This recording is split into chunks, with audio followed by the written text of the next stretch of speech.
Bom dia a todos que vieram mais uma vez em um evento do Centro de Estudos de Direito Municipal da Procuradoria-Geral do Município de Porto Alegre. Hoje nós temos como convidado um colega, amigo, professor, advogado, Dr. Aloysio Zimmer, que é advogado, é doutor em Direito, ele é doutor em Direito pela Universidade Federal do Rio Grande do Sul, com MBA em saneamento pela Fundação Escola de Sociologia e Política de São Paulo, entre outras várias especializações e estudos que lhe conferem uma expertise diferenciada em matéria de saneamento. E por isso que hoje o nosso tema é o direito do saneamento e a cidade do futuro.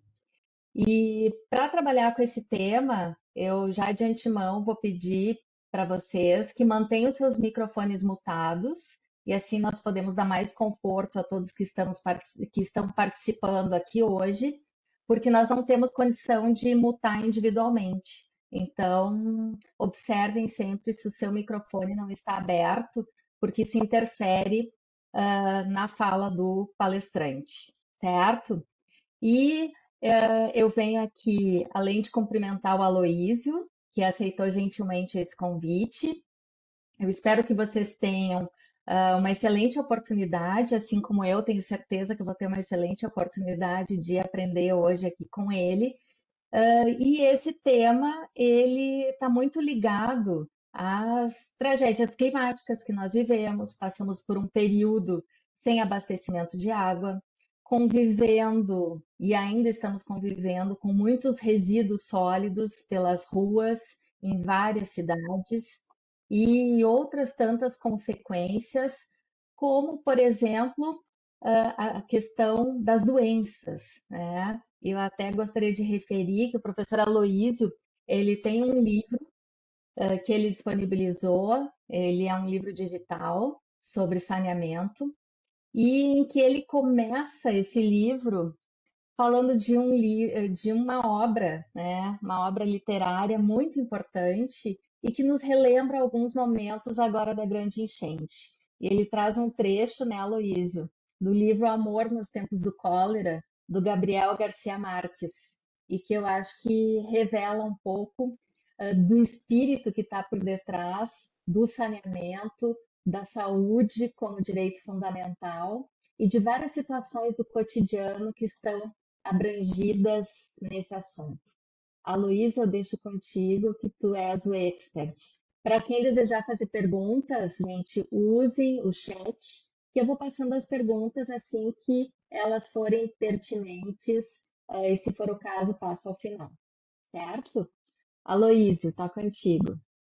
Tá bem. Bom, muito obrigado pelo convite, Karen. A gente tem já uma história antiga de amizade, de estar junto, trabalhando em diferentes instituições de ensino. Já tem alguns anos que eu deixei assim o magistério formal, mas todas as vezes em que sou convidado, que eu tenho a oportunidade de me dirigir a profissionais do direito, a estudantes, enfim, a comunidade em geral, eu faço isso com muita alegria. Eu fiz essa transição de carreira há uns 15 anos mais ou menos, né, do magistério para a advocacia, e nessa caminhada eu fui naturalmente juntando a minha trajetória acadêmica com a minha atividade profissional. E isso também fica como um conselho ou um pensamento, porque eu sei que muitos que estão aqui podem mais adiante pensar ou já estão em uma especialização, no mestrado ou no doutorado. E na minha primeira atuação acadêmica no mestrado, eu fiz um trabalho mais teórico, que eu gostei muito, a história dos partidos políticos no Brasil, Raimundo Faoro, estamento burocrático, foi lindo. Mas nunca ninguém me chamou para falar sobre isso, mesmo nas aulas que eu dava, nos vários lugares, não tinha assim um espaço para tratar disso. Aí no doutorado eu decidi, isso em 2010, 2011, que eu ia fazer um trabalho dogmático. E foi maravilhoso, porque na época, então, nós tínhamos era muito recente ainda, o marco legal do saneamento, que é a Lei 11.445 de 2007. Ela imaginava muitas transformações que acabou não produzindo, né? E eu, então, trabalhei no doutorado esse tema. Isso foi, então, 2011, 12, 13, e nós estamos em 2024, e profissionalmente eu trabalho só com isso, ou com foco principal nisso. E, então, é muito legal quando o estudo que a gente faz na vida acadêmica, ele depois percorre o caminho da nossa vida profissional. É o ideal, porque aí aquele estudo ele te permite dar consequências práticas, verdadeiras, impactando, inclusive, na vida das pessoas, né? Então, é um tema que eu gosto muito, é um tema que, por maus motivos, cada vez mais ele está na moda. E no último concurso para procurador do município de Porto Alegre, eu participei da banca na prova objetiva, depois não pude participar da dissertativa porque viajei, e das provas orais, mas nas objetivas eu fiz perguntas sobre o novo marco legal do saneamento, porque eu imaginava fundamental, e tenho certeza disso, que procuradores do município de Porto Alegre ou de qualquer outro lugar conheçam.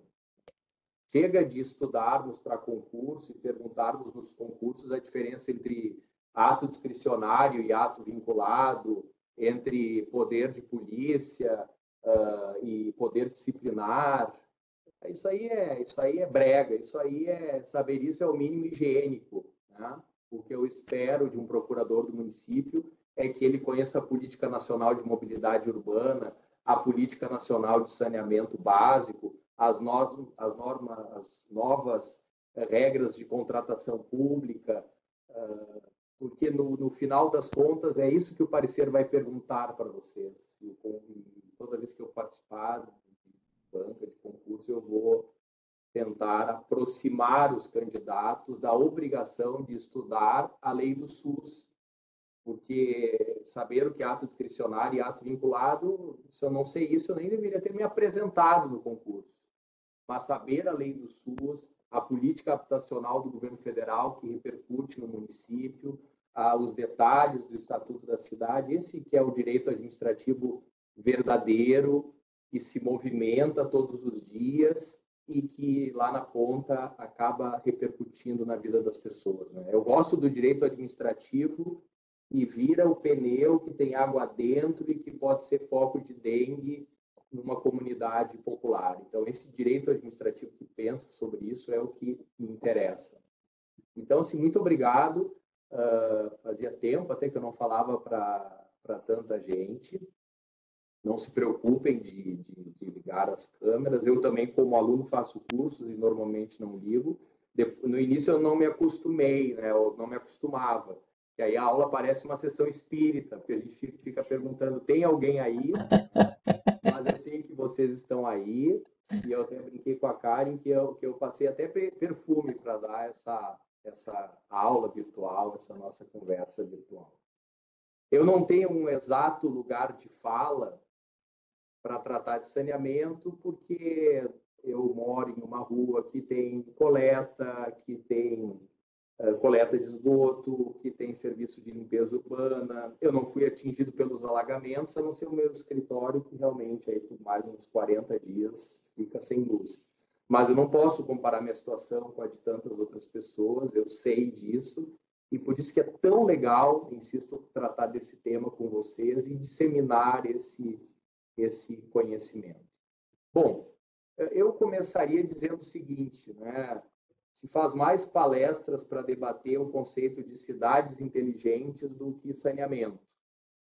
E aí eu diria, nenhuma das nossas cidades do Rio Grande do Sul é uma cidade inteligente. Elas são bem burras até. Porque quando eu penso a cidade na perspectiva de uma política pública tão fundamental como o saneamento, a maior parte dos municípios do Rio Grande do Sul tem 0% de tratamento de esgoto. Porto Alegre não tem 0, tem um número razoável, mas um número razoável que é ruim, imaginando que é uma capital e que já teve muitas décadas para evoluir neste ponto. Então, a gente até talvez tenha que debater cidades inteligentes para saber como as cidades inteligentes são, porque as nossas não são inteligentes. E não fui eu que inventei esse conceito, muitos já usam isso. Mais importante do que cidades inteligentes são cidades chiques, que é CHICIS,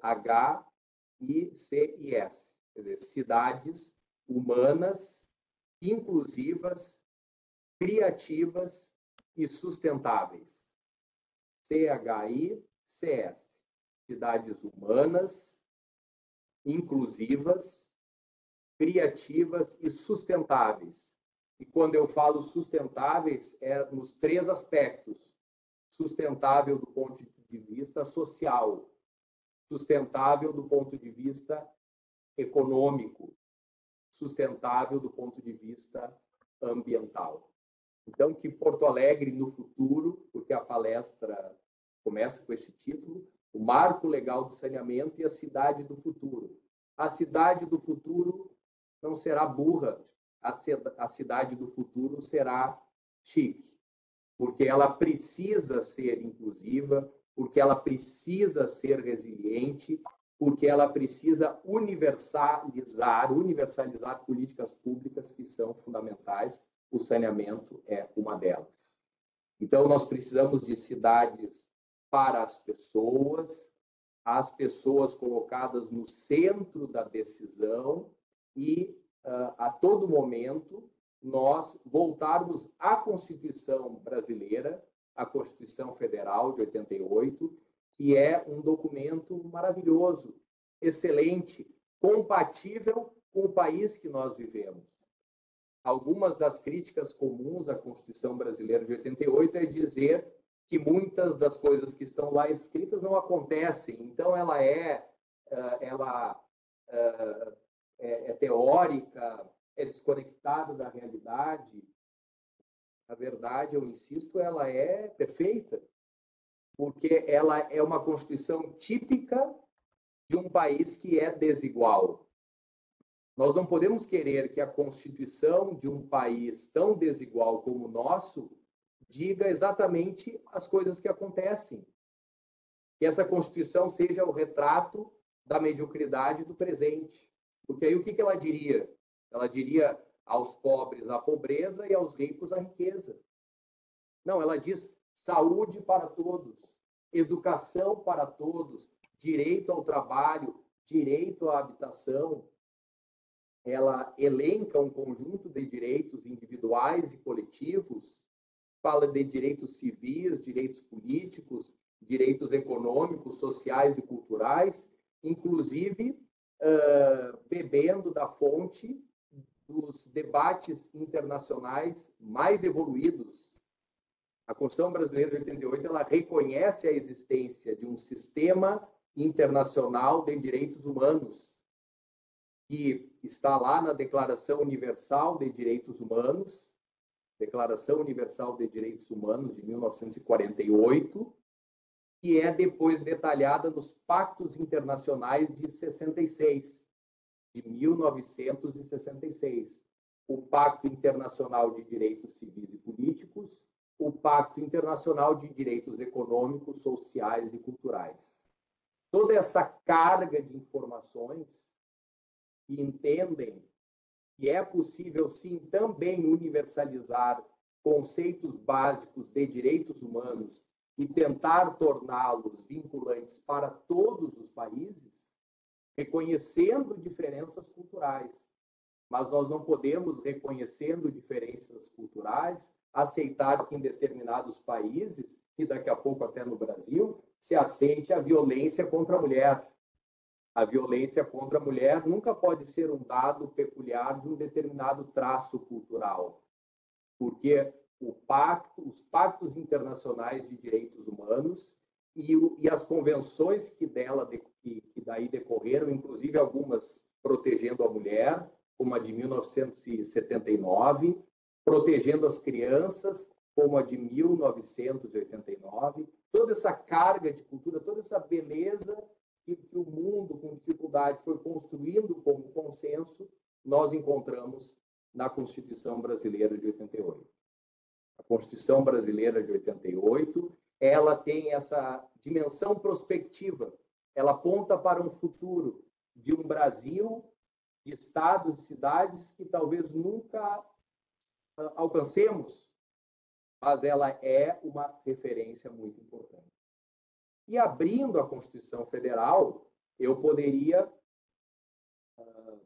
escolher vários assuntos, porque todos eles são importantes e em todos eles, de alguma forma, o Estado brasileiro falha. Não é só a cidade de Porto Alegre, não é só o prefeito Melo e os prefeitos anteriores, o governador Eduardo Leite e os governadores anteriores. Na verdade, somos todos nós, né? Porque nós criticamos o aquecimento global, culpamos os governantes por essas últimas enchentes, mas se eu abro o meu armário, eu tenho 5 calças da mesma cor, né? Então, eu também contribuo para o aquecimento global, por aceitar, conviver e, às vezes, até gostar dessa lógica, né, de um consumo que não tem sentido, de um consumo exagerado. Então, esse tempo de sofrimento de todos nós, de todo o estado do Rio Grande do Sul, ele também é um tempo de reflexão para que nós não tenhamos essa lógica de atribuir a terceiros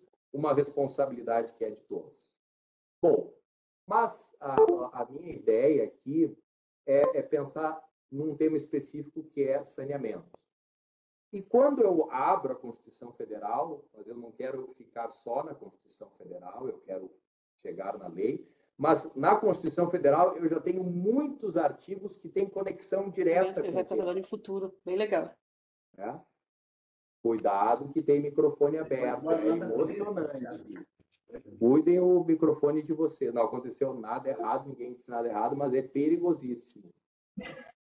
Bom, então eu estava dizendo isso, que a Constituição de 88 tem um número muito grande de artigos que são importantes e que nos ajudam a entender o que o saneamento é ou deveria ser.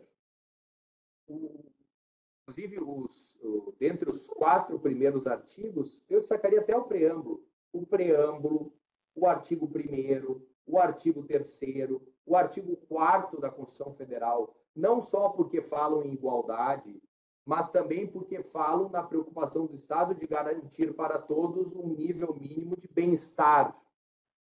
É direito civil o direito à vida, mas vida de qualidade, aí é um direito que fica entre o econômico, o social e o cultural. O que se fala no internacional é defendido pela Constituição Brasileira de 88.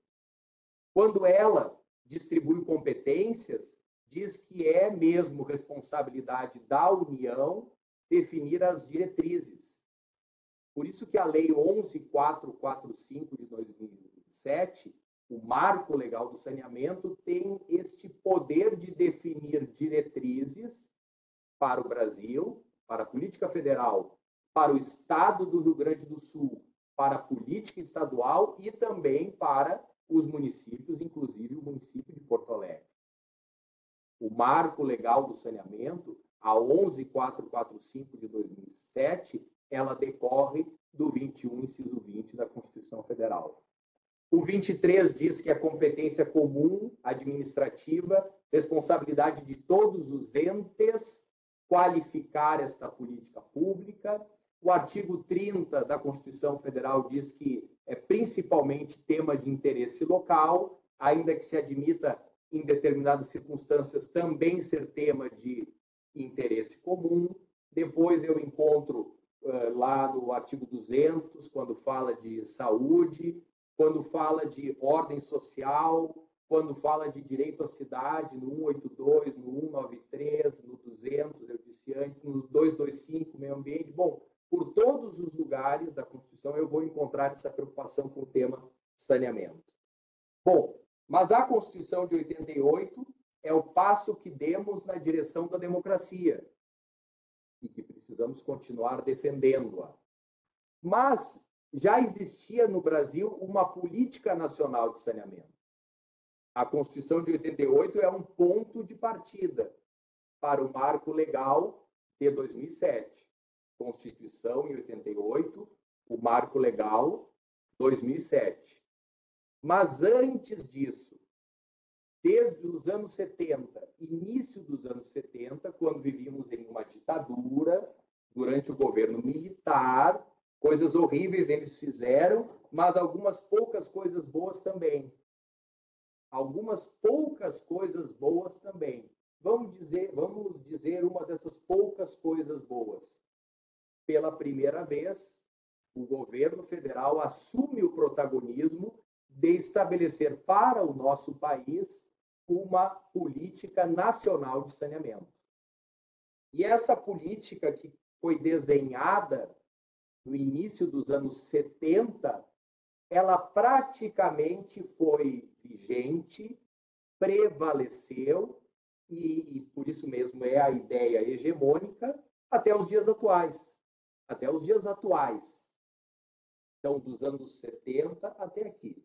Porque o que decidiu, num contexto de ditadura, o governo federal naquela época?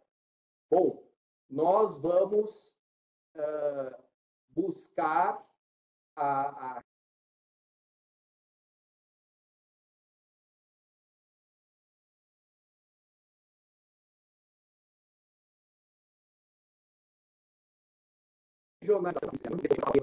pontos, os que não têm, alguns já tinham, a criação de companhias estaduais. Então, 27 companhias estaduais, na época, foram criadas ou já existiam, porque a ideia do governo federal era financiar com recursos públicos estas companhias estaduais que assumiriam os contratos municipais sem licitação para controlar o abastecimento de água e coleta e tratamento de esgoto. Então, haveria uma regionalização por estados. A ideia, no mundo perfeito, na visão deste desenho proposto pelo governo federal, é que todos os municípios do Rio Grande do Sul, sem licitação, assinassem contrato com a companhia estadual Corsan, o governo federal se relacionaria com a Corsan e ela, então, sustentada pelo Estado e pelas tarifas pagas pelos usuários, responderia por esta política pública em todo o território. O que aconteceu no Rio Grande do Sul, exatamente igual nos outros estados. Tá, mas e se o município não quisesse? Ele seria obrigado? Ele seria induzido, ele seria estimulado, ele seria pressionado, mas ele poderia não querer. Porto Alegre, por exemplo, não quis. Então, em Porto Alegre, nós temos, já desde 1961, claro que o município já se ocupava dessa política antes, mas se eu pego a data de maio, de 1961 para cá, o município de Porto Alegre tem uma autarquia para cuidar de água e esgoto.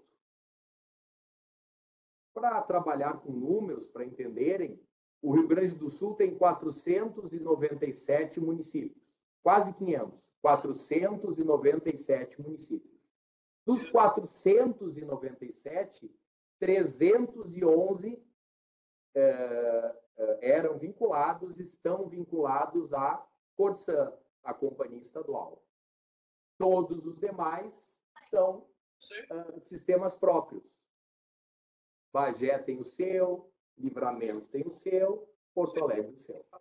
Então, dos anos 70 para cá, o DEMAI e o município de Porto Alegre seguiram o seu caminho solitariamente, assim como grandes companhias estaduais no Brasil ficavam com a maior parte do território, a maior parte dos contratos, a maior parte da população submetida a este formato. E este formato foi seguindo. Chegamos na Constituição de 88 e continuou sendo assim. Em 89, 90, 91, 94, 2002, 2005, o Brasil, independente de ter transitado da democracia, da ditadura para a democracia e já vivendo a experiência da Constituição Brasileira de 88, continuou neste caminho. Este caminho nos entregou boas coisas por uma parte do tempo. A Corsã, assim foi com as demais companhias estaduais, avançou bastante em relação ao abastecimento de água, comparando com o que tínhamos e o ponto onde chegamos. Foi muito bem no abastecimento de água. Foi mal na coleta e tratamento de esgoto. Isso eu até disse no início, é uma realidade brasileira, é uma realidade do Rio Grande do Sul. Muitos municípios do Rio Grande do Sul têm 0% de tratamento de esgoto. E eu não estou falando assim de cidades, de nomes que vocês não conhecem. De cidades importantes, Gramado, Canela, todas elas têm um problema gravíssimo quando eu falo de coleta e tratamento de esgoto. E como foi Porto Alegre? Vamos ser sinceros, não foi tão diferente. Um projeto individual seguiu o seu caminho, na prática chegou num lugar parecido. Evoluiu muito no abastecimento de água. Ficou devendo e deve até hoje na coleta e tratamento de esgoto, principalmente no tratamento. Bom, o que acontece no Rio Grande do Sul, o que aconteceu em Porto Alegre, era a realidade do Brasil. Então, era governo Lula, 2007, 11.445 de 2007. Olha, vamos fazer uma lei, vamos definir agora uma nova política e vamos tentar que o sistema evolua. Vamos pensar um sistema que possa ser melhor, que tenha controle social. Nós não estamos mais na ditadura, estamos na democracia, que tenha transparência, que tenha regulação, que universalize o serviço. Vamos assumir compromissos. Vamos assumir compromissos. Só um instantinho. Vamos assumir compromissos que são importantes. Eu vou só colocar na...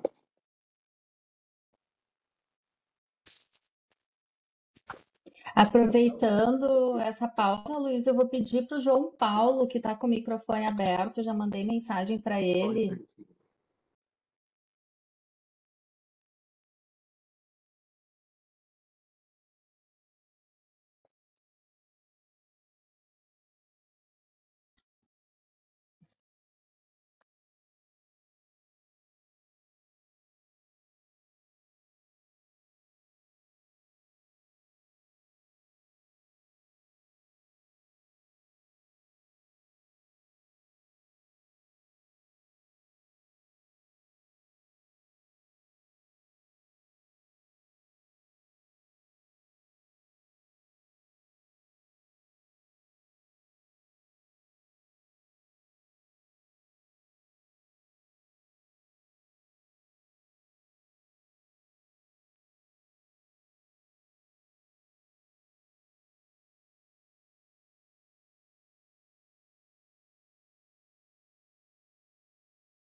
Oi, desculpa, só porque estava acabando a bateria do computador. Desculpa.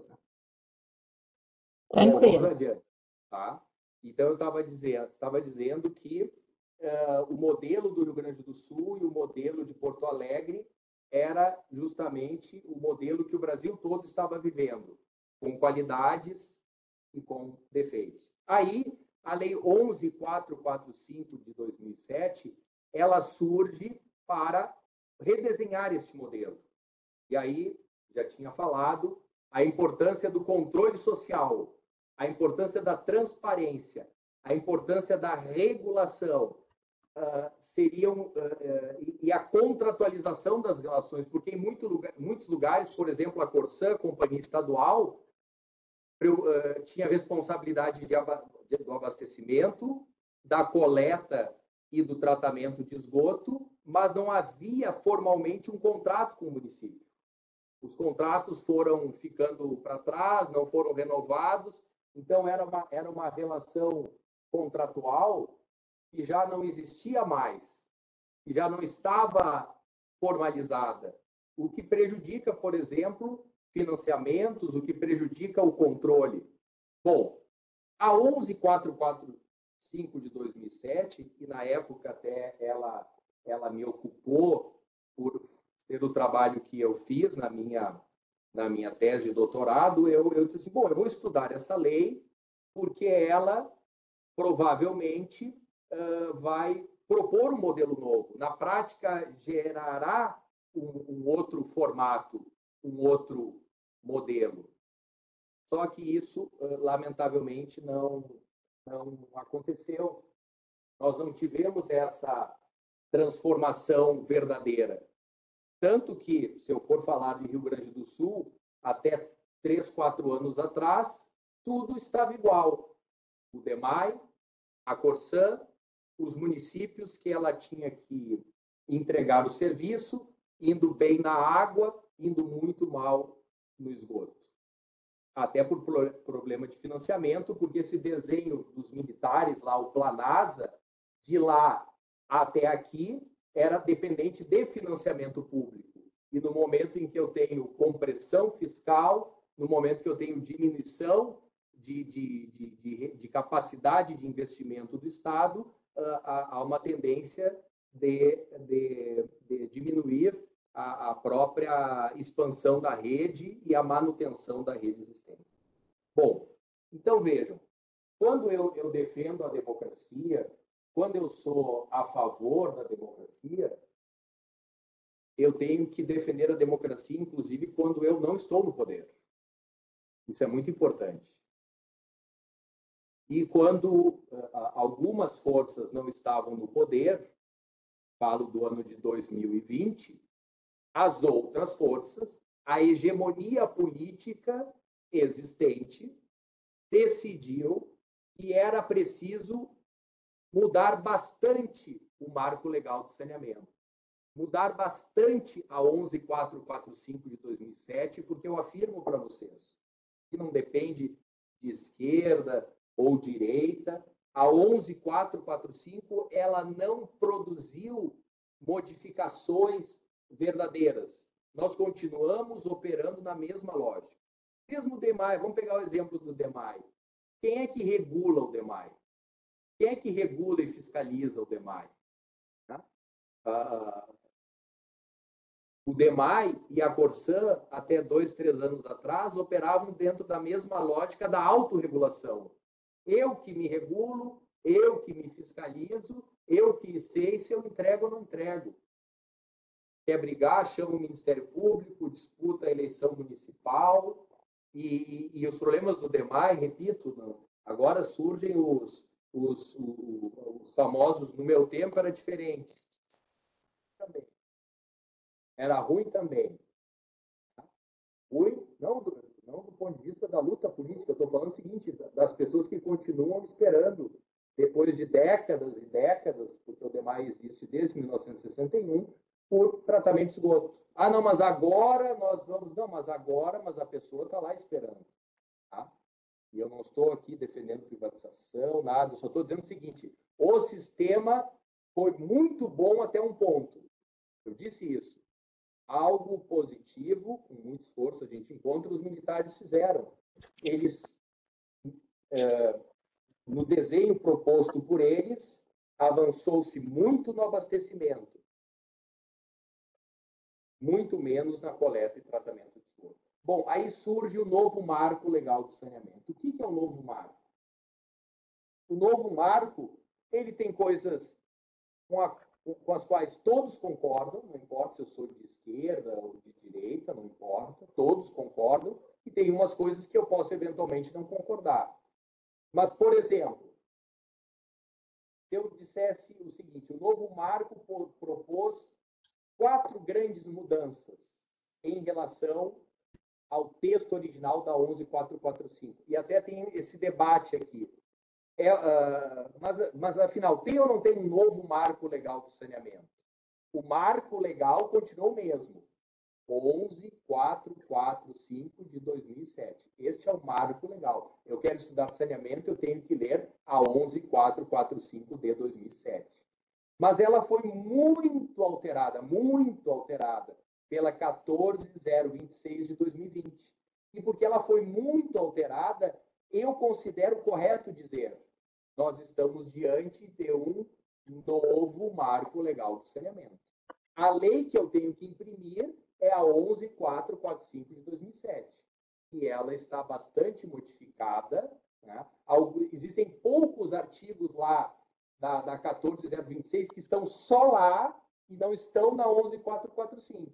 Mas aí, estudando, me aprofundando, eu vou encontrar no meio do caminho. Mas 99% do que eu preciso mesmo saber, eu imprimo para estudar o direito do saneamento, eu imprimo a 11445. Eu sei que eu estou dizendo de um jeito simples, mas é que, assim, nós estamos aqui, pessoas de todos os níveis na sala, eu imagino, né?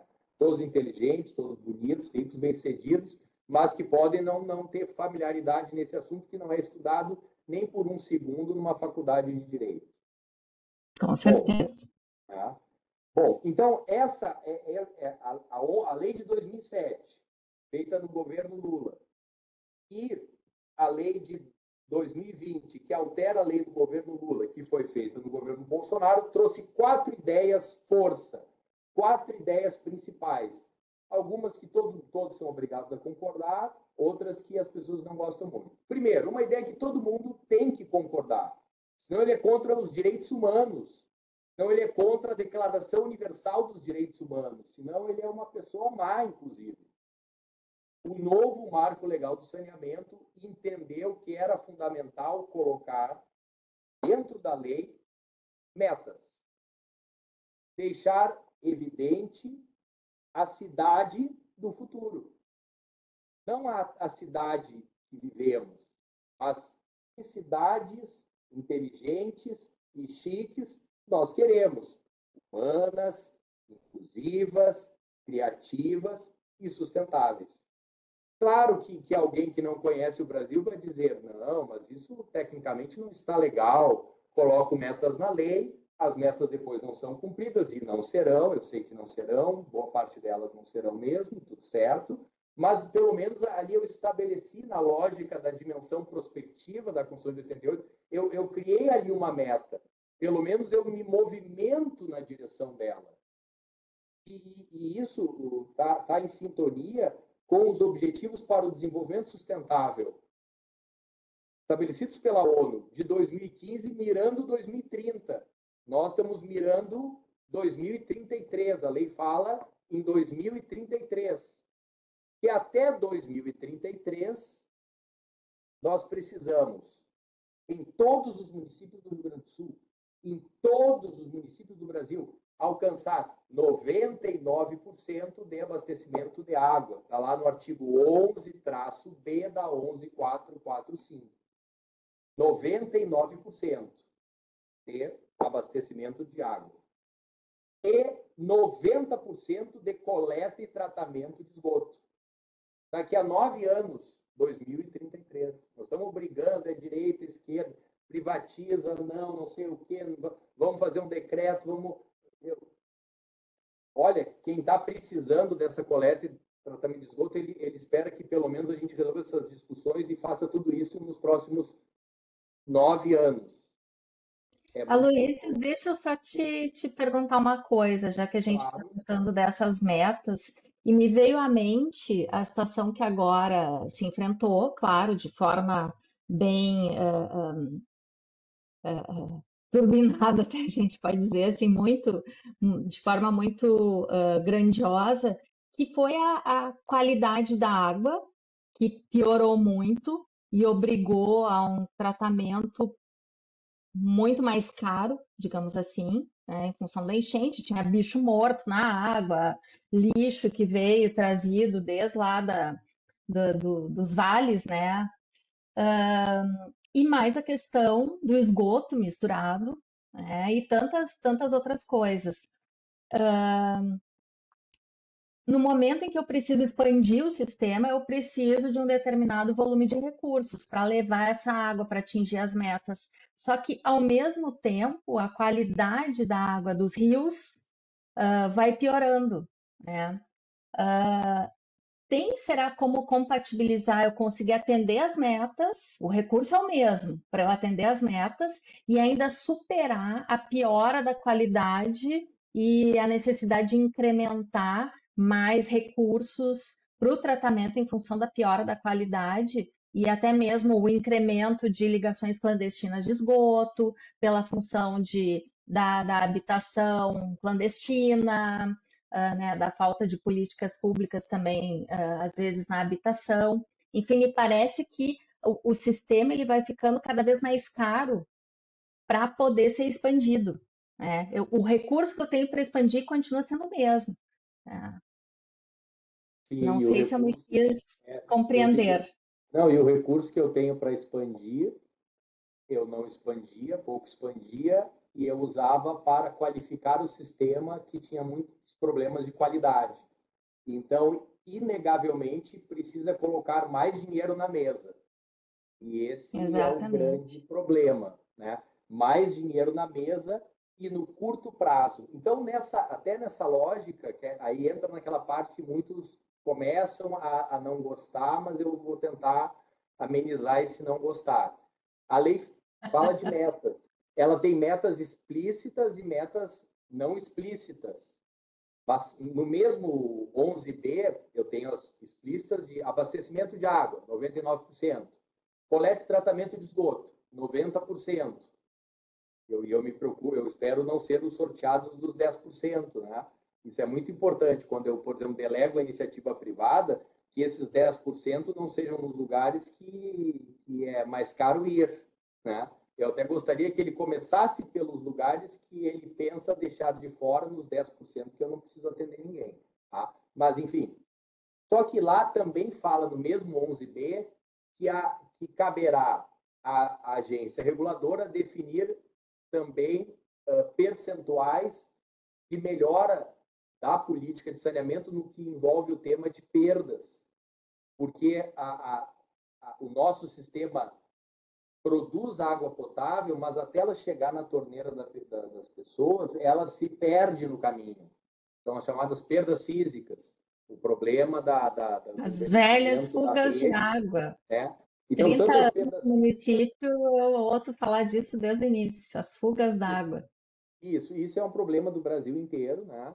Tem tanto perdas físicas quanto as chamadas perdas econômicas, que são os gastos, né? Às vezes a pessoa lutando para ter aquela água e sobreviver e tentar receber água sem pagar. O problema é que aí ela faz um puxado e aí a água que começou potável chega na torneira dela não potável, em função dos métodos alternativos, né, heterodoxos que ela cria para ter acesso à água. Né? Ela está lutando pela sobrevivência. Mas esses números de perdas são números fantásticos. Claro, cada cidade tem a sua peculiaridade. Para nós, como a água está perto, está até perto demais, né? Ela está em cima da gente, mas como para nós a água é mais perto, é mais barato produzir essa água. Então, às vezes sai caro demais, por exemplo, impactar todo o centro de Porto Alegre para consertar todo esse encanamento. Quanto custaria a cidade parada, as pessoas por tanto tempo? Então, cada lugar tem um cálculo, né? Já São Paulo, que traz a água de longe, ela vem vindo, aí essa água é muito cara, está vindo de cada vez mais longe. Então, aí, essa perda, ela tem um outro impacto econômico. Então, tem perdas que a gente aceita perder, tem perdas que tem que combater, cabe à agência reguladora definir percentuais. Isso de perdas, de intermitência, né, que é o problema das pessoas que às vezes têm água, às vezes não têm, e a eficiência no processo de tratamento. Tudo ficou mais caro e pior por um tempo, por tudo que nos aconteceu. Né? Esse é o problema da drenagem, né? Porque a 11445 de 2007, não falei isso, né?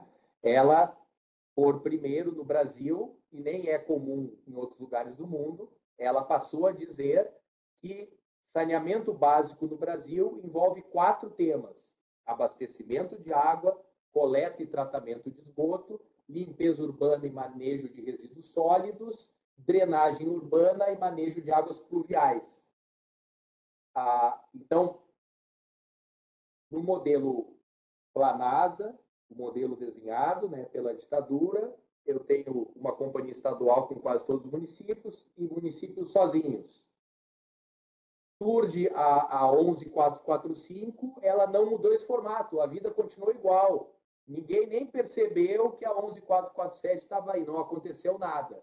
Aí, com a mudança durante o governo Bolsonaro, aí sim, eu abro agora a 11445 e ela tem metas numeradas e metas que as agências reguladoras vão definir. Porque ninguém hoje pode estar sem agência reguladora. Eu até me pergunto, e estou sendo honesto, pode ser que isso não tenha mudado ainda. Já existe um documento, um papel assinado entre, exemplo, o DEMAI e a GERGS é a agência reguladora do DEMAI. Eu não estou nem eu só posso estar desatualizado na fofoca. Eu acho que até hoje não há essa fixação, né? Porque tem a agência reguladora, poderia pegar de Santa Cruz, não recomendaria, né? Tem a GESAM, que ela está ali na Grande Porto Alegre, decorre de um consórcio, mas a agência estadual, que pega todos os assuntos, é a GERGS. Canoas é a GERGS, Gravataí é a GERGS, Cachoeirinha é a GERGS. Talvez o DEMAI não seja de ninguém. Mas essas metas, as escritas e as não escritas, vão depender de uma agência reguladora que defina os números e ela vai cobrar do operador. No caso de Porto Alegre, é o DEMAI. No caso de Canoas, é a Corsã, agora a Corsã / a EGEA. Então, o novo marco definiu metas. Está escrito lá, mas se não cumprirem, é comum, vai ficar aquele número estranho, depois uma lei um dia vai jogar para 2040, já tem até janelas, em alguns casos o prazo não é 2033, mas é 2040. Outra coisa que o novo marco trouxe, né, introduziu, me dei mais uns 15 minutos pelo menos, aí. O que o marco introduziu, competição, e esse é um dos grandes pontos de debate. Realmente está escrito lá. E eu acompanhei isso quando o governo estadual decidiu privatizar a Corsã. O que diz o artigo 10 da 11445? Você, Canoas, você, Gravataí e Cachoeirinha, tem contrato com uma companhia estadual, a Corsã. O nome do papel que casa vocês, contrato de programa. Quando este contrato terminar, vocês não poderão mais, como sempre fizeram, renovar esse vínculo sem uma licitação. Toda vez que você, Canoas, Cachoeirinha, Gravataí, Viamão, quiserem entregar abastecimento de água, coleta e tratamento de esgoto para uma entidade que não pertence à sua estrutura, que é o caso, porque a Corsã é uma companhia estadual, toda vez que for entregar para uma entidade que não pertence à sua estrutura administrativa, tem que licitar. E licitar concessão. Tem que fazer uma concessão. Isso está escrito no artigo 175 da Constituição Federal, que está referido lá no artigo 10 da 11445. Tá, mas e o DEMAI? Calma, já vou falar do DEMAI, estou só explicando a Corsã. Então, vocês percebem que quando muda a 11445, a Corsã entrou numa contagem regressiva. Ela tinha 311 contratos e a lei estabeleceu o seguinte: estes contratos, quando terminarem, terminaram. Tá, mas e se eu quiser ter estes contratos? Participarás de uma licitação. Tá, mas e se eu for, aí se eu não ganhar a licitação de Canoas, de Santa Cruz, de Cachoeirinha, de Gravataí, de Santa Maria, bom, tu continua com o teu RH, os teus recursos humanos, mas a tua base contratual vai terminar. E muitos desses contratos terminavam em 2030, em 32, 33, 34. Então, vejam que contraditório. A Corsã precisaria, e se eu estivesse no Ceará, eu só mudaria os nomes, a explicação é a mesma. Todos a explicação é a mesma. Então, quer dizer que eu tenho que fazer um grande investimento até 2033, porque eu preciso entregar as metas que eu estou devendo, e quando entregar essas metas, o contrato termina. Sim, o contrato termina. Tá, mas eu não posso reequilibrar? Não pode reequilibrar, o contrato termina. Pô, mas isso aí é uma sacanagem com a Corsã. Mas a lei não nega que a ideia era essa. A lei nunca negou isso, nunca ninguém negou isso. Claramente, o novo marco ou as mudanças na 11445 tinham um princípio. Com dinheiro público, no curto prazo, eu não vou entregar para as pessoas saneamento adequado. Não vou entregar. Ah, mas na 11445, 2007, lá o Lula disse que ia entregar, teve o PAC, deu uma melhorada, mas não entregou. No governo Dilma foi feito o Plano Nacional de Saneamento, e até lá foi pensado, é muito curioso ler o Plano Nacional de 2013, o governo Dilma, em que foram pensados 3 cenários. E até lá estava dito assim, se o país continuar assim, melhorar e tal, mais dinheiro no PAC, o poder público vai ter o protagonismo da universalização e vai continuar o dono da política pública. Ah, mas se o país der uma pioradinha, aí nós vamos ter que precisar do privado em algumas coisas. Ah, mas se o país piorar muito, bom, aí é diferente. Só que o país piorou muito mais do que o muito que estava pensado como eventual pioria lá em 2013. Então, até o Plano Nacional de Saneamento de 2013, o PlanSAB, no governo Dilma, que resgata aquela história, eles até diziam, mas e se houver compressão fiscal, crise, isso que nem pensavam na pandemia, o que nós vamos fazer? Bom, aí talvez tenha que conversar com o privado. Bom, esse é o ponto. A 11445 agora diz, companhias estaduais, vocês se autodestruirão em tanto tempo, porque quando estes contratos terminarem, para ter novamente esses contratos só mediante licitação. No caso do Rio Grande do Sul, o governo então decidiu o seguinte: eu vou privatizar a Corsã. Eu vou ter que conversar com os 311 municípios, porque a lei exigia até 31 de março de 2022 colocar nos contratos as tais metas, uns quiseram, outros não quiseram, é uma discussão complexa para outro dia. Mas a Corsã, então, procurou os municípios, vamos dizer assim, e repactuou com os municípios esses contratos para fazer a privatização. Mas que sacanagem, então. Então, era tudo pensado para privatizar. Não, houve uma decisão de governo, com aprovação da Assembleia, de que, diante de uma nova lei que criava essa contagem regressiva, era necessário privatizar. Só que eu vou privatizar o quê se os contratos estão terminando? Aí, o que diz o novo marco? Lá no 14 da 14026. Aí está escrito só no artigo 14 da 14026. Se você, companhia estadual, vai privatizar, se você precisa produzir documentos formais apontando isso, aprovar lei estadual apontando isso, aí eu te permito conversar com os municípios e renovar esses contratos.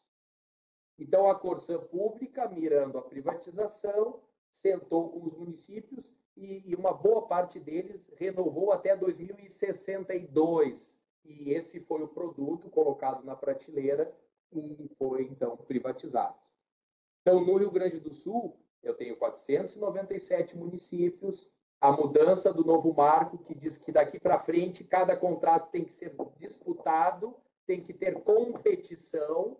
Diante desta realidade, a Corsã, então, hoje é a Corsã /Egeia, ela pertence a uma empresa privada, as carteiras de trabalho pertencem a uma empresa privada, e cabe a esta empresa privada cumprir esses contratos que têm as metas lá dentro até 2033.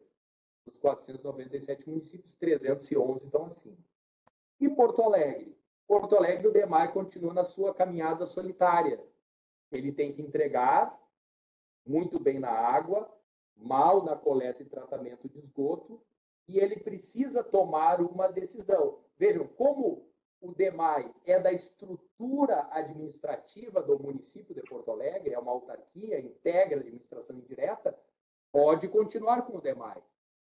Não é obrigatório privatizar o DEMAI. A grande questão é saber se o DEMAI e o DEP dentro dele são capazes de fazer as entregas que o marco exige até 2033. É preciso definir uma agência reguladora que regule e fiscalize, Ministério Público, Tribunal de Contas, mas nós não vamos entregar, nem as privadas talvez entreguem, aí esperar que a lei mude, e vamos nos defendendo assim. Quando eu falo de água e de esgoto, porque é o que a gente enxerga mais fácil, é importante que eu diga, então, o novo marco diz, agora tem que ter competição. Tá, mas Porto Alegre não quer fazer a competição. Não precisa. Continua com o DEMAI. Não, mas eu não quero o DEMAI, eu quero entregar para uma outra companhia estadual. Tem que licitar. Se tirar os contratos da sua estrutura, tem que licitar. E licitar fazendo uma concessão. Que outros dados, eu disse, são 4 ideias forças. Colocar as metas para universalizar. 1. A obrigatoriedade da competição, porque a lógica é que a competição vai gerar a entrada do privado e eu, lei, vou ser mais acolhedora para o privado, vou constranger o público, porque eu quero transitar de um modelo para outro, porque o governo, né, naquele momento, o governo Bolsonaro entendia que só com recurso privado é que eu sou capaz de entregar as metas. Eu não concordo, a água é pública e tal. A água pública, isso aí não falem isso, que isso é brega total. A água nunca vai deixar de ser pública, isso é uma questão constitucional, não imprimam camiseta dizendo isso, que isso aí, a água é pública. Ninguém discute que a água é pública. A discussão é quem vai operar o serviço. Quem vai operar o serviço. Livramento tem o seu DEMAI, tem outro nome, pode continuar. Bagé tem o seu DEMAI, é outro nome, pode continuar. E se ele quiser entregar para outro, a lei diz que tem que ser mediante competição. Tá? Bom, terceira coisa que está lá como uma ideia força, regulação. Mas a 1145 já dizia, não, mas agora diz de um jeito bem mais forte. Tem que ter regulação. Significa, a EGEA, a Corsã, a EGEA com Canoas tem um contrato, regulação contratual.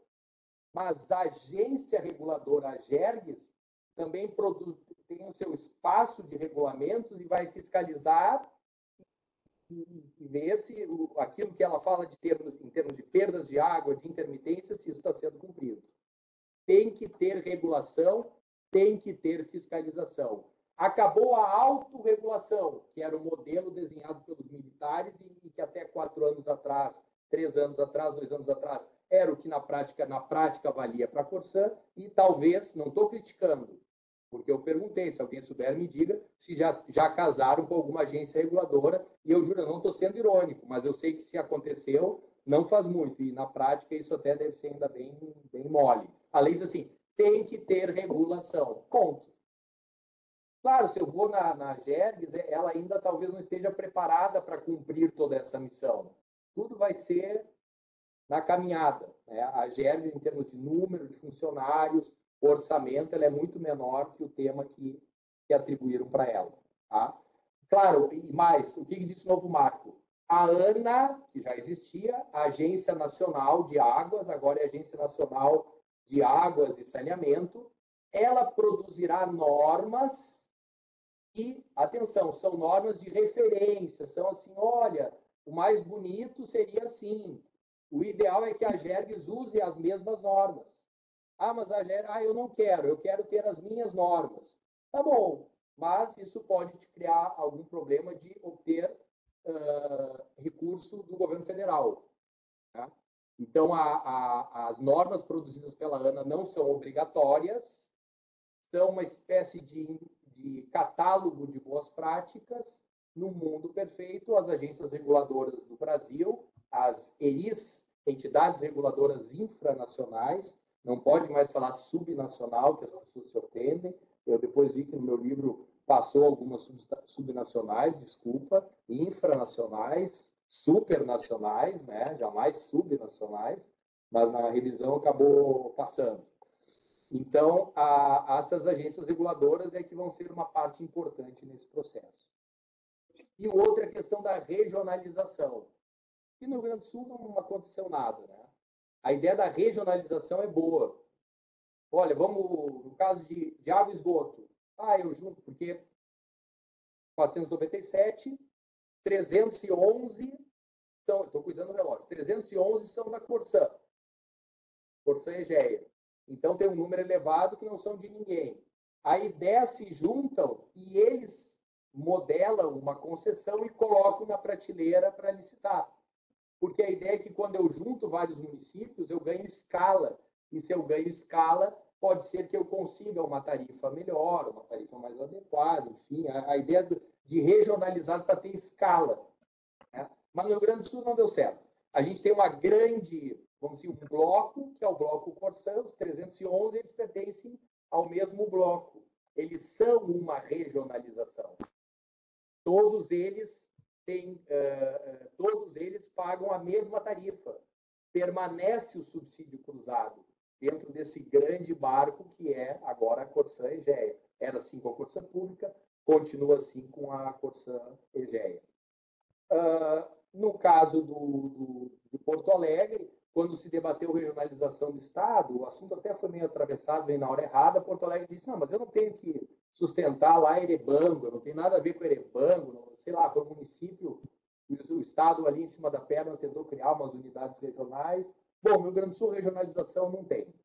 No água e esgoto não tem. Em outros estados esse assunto evoluiu. A ideia é juntar vários, porque juntando vários, talvez eu consiga, né, ter contratos melhores, despertar interesses de operadores privados, porque a lei, inegavelmente, quis trazer privados para dentro. Então, metas, competição, concessão,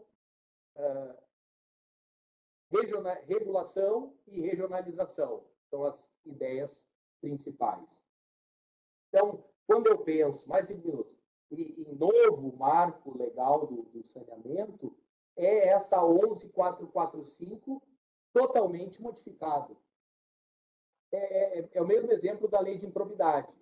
A lei de improbidade continua sendo a 8429 de 92, mas ela foi tão agressivamente mudada que tem agora um novo marco legal da improbidade. Mas se eu quero estudar o assunto, eu imprimo a 8429 de 92, mas há um novo marco da improbidade. Tanto que desde que existe esse novo marco, nunca mais um cliente me procurou para defendê-lo de ações de improbidade. Só me procuram de ações de improbidade que já existe, porque aí, em face da nova lei, é possível derrubá-las. Mas o Ministério Público quase não propõe mais ações de improbidade, porque realmente os muros para transpor são muito elevados. Saneamento é igual. Novo marco legal, mas é a lei de 2007 bastante modificada. Então, assim, no caso desse novo marco legal, então ele é a 11445, isso que eu queria dizer, ele é a 11445 de 2007. Sim. Algumas peculiaridades que tem só na 14026 de 2020. Eu sugeriria, por exemplo, a leitura do artigo 14 e do artigo 17 da 14026. Eu tenho essas normas de referência que a ANA está produzindo. Esse ano de 2024 foi o ano que ela mais produziu, porque a lei de 2020, ela atribuiu essa responsabilidade para a ANA ficou estudando, pensando, trazendo gente de outras áreas, se organizando. No ano de 2024, nós já temos aí 8 ou 9 normas de referência da ANA. Mas então o que a ANA diz é... Não, depende, vamos ver como a GERDS vai adotar. Mas eu diria que 90%, 95% do que a ANA está dizendo, as agências reguladoras vão adotar. Até porque ela tem o cuidado de ser genérica. Quando a gente... vamos ver como é que ela vai fazer o gol aqui, ela não chuta. Então é uma coisa que até dá para aderir, porque são poucos pontos controvertidos. Né? Até porque eles sabem que é um catálogo de boas práticas, pensando no Brasil inteiro, né? Então eles têm esse cuidado de não mudar tanto. Para terminar, eu só diria o seguinte, e talvez aí a gente conversando mais um pouco dê para falar mais, mas esse novo marco, então, vale para o mundo dos resíduos sólidos e para a drenagem urbana. Drenagem urbana era um assunto que não tinha livro, ninguém escrevia. Aí eu disse, não, na segunda edição eu vou escrever sobre os 4 assuntos: água, resíduos, drenagem, água, esgoto, resíduos e drenagem. Mas eu mesmo disse, mas drenagem é o 4º assunto, é o que eu vou escrever mesmo, mas vou escrever e ele é interessante e tal. Bom, agora a gente só quer saber de drenagem, de barreiras, de De bombas. bomba, Então, assim, drenagem é é o aquele, tema da hora. aquele casaco com ombreira, aquela polaina que morria se saísse na rua, né? E agora ficou chique de novo, né? Eu sei que tem pessoas sofrendo, foi uma tragédia, eu não estou sendo insensível, né? Mas é uma verdade. Nem vocês, nem os prefeitos que passaram, os governadores que passavam, os presidentes que passaram, no fundo, ninguém imaginou que isso fosse acontecer dessa maneira, né? Todos são culpados, Ministério Público, Tribunal de Contas, os prefeitos que nós tivemos, né? O que fez lá, né, as proteções até menos mal, mas depois a gente foi deixando isso para trás, e quem não fez, e quem deixou, né, as pessoas mais humildes expostas a regiões em que um dia o Rio poderia querer voltar para o seu lugar. E isso não é só Porto Alegre, isso é o Brasil inteiro. Eu disse lá no início, o nosso país é assim, né? É um país desigual. Bom, no caso dos resíduos, o novo marco também vale. Ele também reforça a ideia de metas. Qual é a grande meta dos resíduos? Poxa vida, não vamos mais colocar lixo em lixão. Vamos pelo menos ter aterros sanitários. E essa data do lixão já trocou muitas vezes e trocará outras tantas. Porque no Brasil nós temos mais de 2.000 lixões,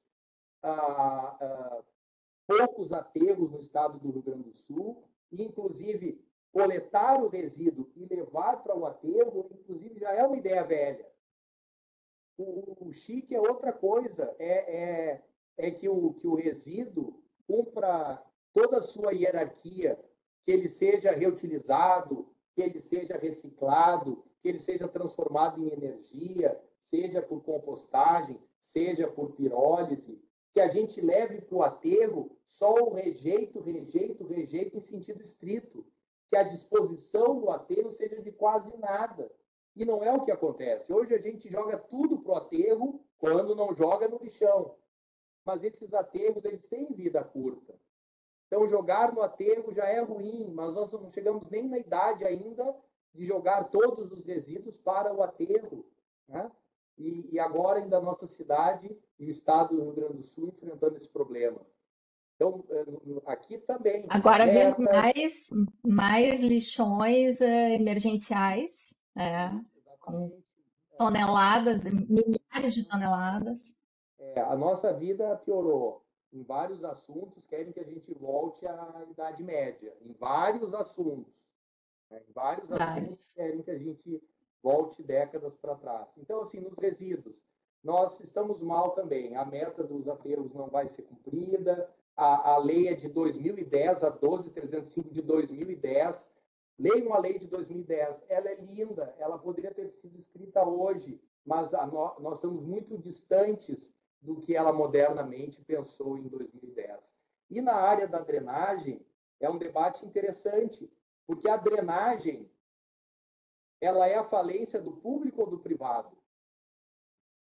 Todos os municípios do Rio Grande do Sul, do PT, do PDT, do MDB, do PL, do PP, de qualquer, todos os municípios, a drenagem é do município.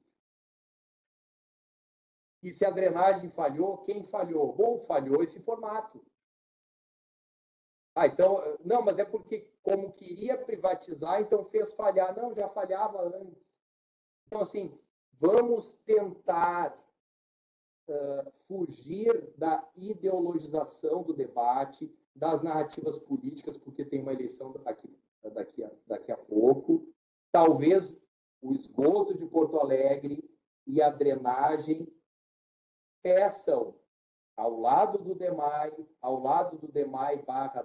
dentro do DEMAI, e das secretarias correspondentes, né, que se avalie a possibilidade de contar também com a experiência do privado, porque, número um, precisamos de investimento de curto prazo. E isso jamais retira o Estado da política pública. Surpresas, lei das PPPs, 11.079 de 2004, a lei das PPPs, 2004, governo Lula. Governo Lula. Né? Então, vamos parar com isso. Olha, não, quando é que foi isso? Em 2002. 2002, eu peguei o meu Peugeot 206, saí de Porto Alegre, fui até Brasília para assistir a posse do Lula, lá do Gramado. Então, assim, não pense assim, já entendi, tá lá um cara que quer... Não é isso.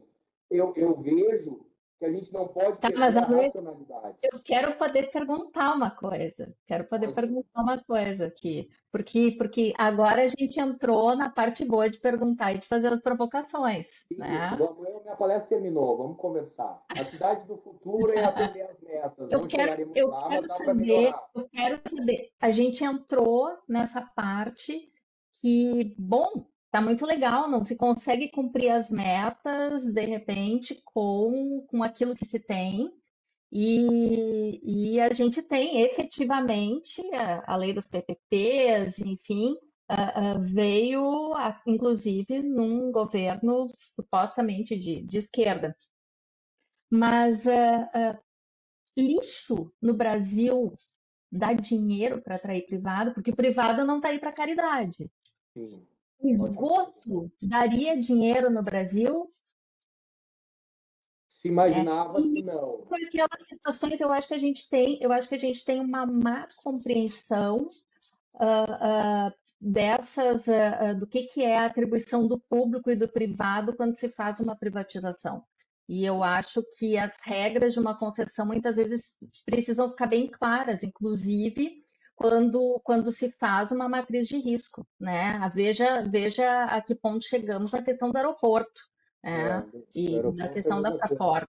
É algo absolutamente intrincado e que nós não deveríamos estar passando por isso nesse momento. Exato, aí Então, tem que abrir, né, o contrato, né, ler a matriz de risco. E até assim, o que me preocupa é o seguinte: a gente tem uma lei boa, a gente tem muito material sobre o que trabalhar, mas eu não sei se esse material a ser trabalhado para colocar a iniciativa privada no jogo e ela poder trazer alguma expertise que tem em outros países, se aqui isso é mercado para ela. Ou se não vai ter que daqui a pouco o público ter que aportar de novo recursos e suprir alguma necessidade.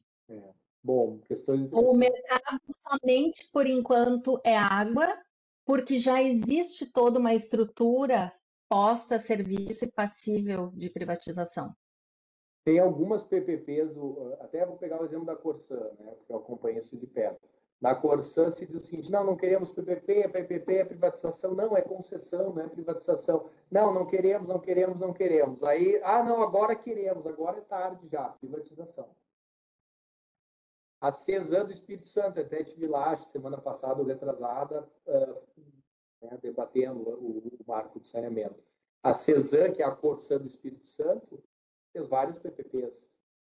PPP do esgoto de esgoto tem várias no Brasil. Havia uma ideia de que o privado não tem interesse, havia essa ideia, né, de que era algo extremamente deficitário, porque tem um problema de tu constrói a rede e depois, para fazer a ligação, né, da casa com essa rede e poder cobrar então a conta cheia, isso aí não é só no Brasil, é no mundo.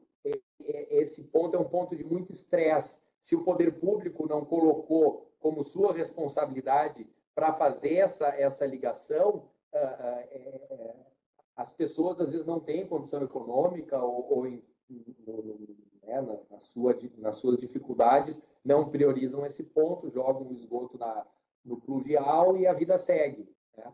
Então, ele tem esse risco, que é o problema de montar a rede, cobrar por estar em disponibilidade, mas não cobrar o valor cheio, porque não ocorre a conexão. Né?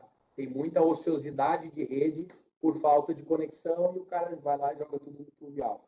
Mas no Ceará, no Espírito Santo, a própria Corsã, na reta final, fez a PPP do esgoto da região metropolitana. Então, sim, esgoto sim, drenagem mais tenso. Porque o que acontece com drenagem? Regra geral, Porto Alegre deve ser assim, a gente tem drenagem dentro do IPTU. Porto Alegre deve ser assim, eu não tenho certeza, mas quase todos os municípios que eu vi era assim. Então até pode cobrar lá uma contribuição de melhoria, mas no dia a dia, e não cobram normalmente, mas no dia a dia está dentro do IPTU. Para o privado assumir, como o novo marco prevê, é uma concessão, é uma tarifa. Então, eu vou passar a cobrar do usuário uma nova tarifa. Né? Eu cobro água, quando ele se conectar no esgoto, eu cobro esgoto. Imagina que quase todo o Rio Grande do Sul é zero, né? É zero, então as pessoas vão pagar água, daqui a pouco elas vão começar a pagar esgoto, aí tem que pagar a drenagem, aí eu sempre vou deixar para o mandato do outro. Isso aconteceu agora na prática. Os prefeitos, eu participei dessas reuniões, os prefeitos dizendo, não, tudo bem, Egeia, Corsã, que bom, agora a gente vai ter esgoto, tudo bem. Mas, pelo amor de Deus, só começa depois de outubro.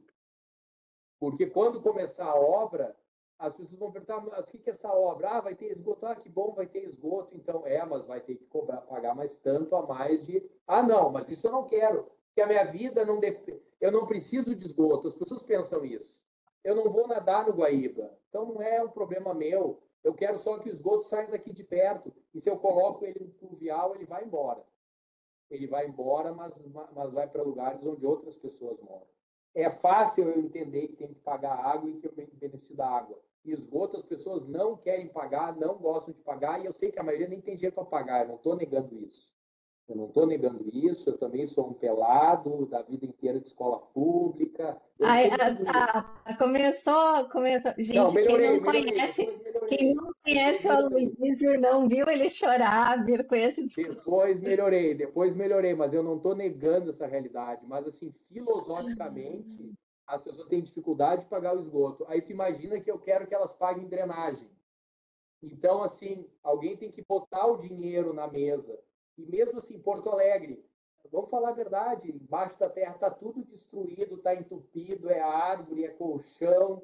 Então, como é que se resolve esse problema? A gente vai melhorar o sistema que existe, vai outros canos, com que dinheiro, com que pressa. Então, Pois é, assim, o que passa embaixo da terra e não é visto, dificilmente dá voto, né? exato. Tem esse aspecto. Mas também aquilo que passa debaixo da terra não é visto, não valorizado, talvez não seja um mercado atraente, né? Então, eu vejo esse dilema que as pessoas vão acabar querendo a implantação pelo público, sem aumentar preço nenhum, né? Sei lá, que o Estado se comprometa, que se endivide, e depois, né, muito o que foi dito na época do início dos pedágios, né, Luísio? A crítica não era sempre assim de vão arrumar a estrada e quando a estrada estiver boa, aí vão cobrar, vão dar para o particular cobrar o pedágio, né? Sempre teve essa crítica, né? Só que as Não, pessoas nem sempre viram o quanto uma estrada com pedágio depois melhorou. Efetivamente, eu vi que tem os dois lados da moeda. tem algumas pessoas do DEMAI no grupo, eu vou dizer assim de coração. Sim, aqui, ó, tem muitas perguntas aqui para eu passar. Quem Então, o pessoal está do no DEMAI DEMAI, né? preocupado Quem com a está no questão DEMAI, da ele tem que questão do ser DEF. parte, desculpa. Quem está no DEMAI, ele tem que lutar para ter PPPs, porque virá no futuro um outro prefeito ou prefeita que ele pode ter uma visão de Estado diferente do atual, né? Que até ficou constrangido por tudo que aconteceu e talvez, do ponto de vista político, ele tenha alguma dificuldade de trazer o tema de volta. Não sei. Esse ano, claro, óbvio que não, mas no próximo. Mas um dia virá alguém que dará pouca importância a essas pressões. E aí nós teremos perdido a oportunidade. O DEMAI, ele sobreviverá no tempo se ele fizer PPPs. Se deixar como está, daqui a 5, 10, 8 anos, porque passa muito rápido, aí pode ser que já não dê mais tempo. Então, acho que ele tem que estar aberto a debater isso.